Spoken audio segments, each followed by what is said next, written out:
কখনো কি নিজেকে অ্যানালিসিস করেছেন? আমি কি একটা ভালো মানুষ নাকি আমরা খারাপ মানুষ? আমি কি সৎ উপার্জন করছি নাকি অসৎ উপার্জন করছি? আমার দেহতে আমার রক্ত কি সৎ উপার্জনে রক্ত বহিত হচ্ছে নাকি অসৎ রক্ত বহিত হচ্ছে? আমার সন্তানের মুখে কি আমি সৎ খাবার উঠিয়ে দিচ্ছি নাকি অসৎ খাবার উঠিয়ে দিচ্ছি?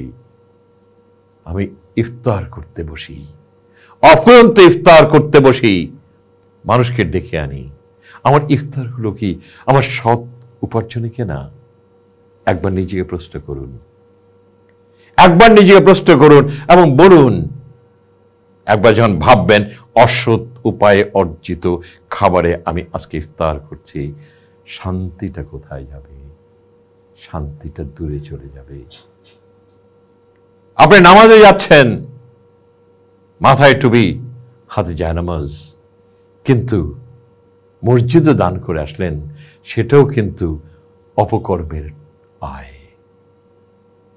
আপনি কি ভেবেছেন আপনি সুখী হবেন? না, অশান্তি নেমে আসবে। বরঞ্চ কম খান, ভালো খান, তবে আহারটুকু যেন সৎ আয়ের হয়। ওখানে যে অফুরন্ত শান্তি বিরাজ করবে, ওটাকে একবারও কি উপলব্ধি করতে পারেন না? নাকি ওই কাঠগড়ায় দাঁড়ায় দৌড়াদৌড়ি, সেটা কি শ্রেয়?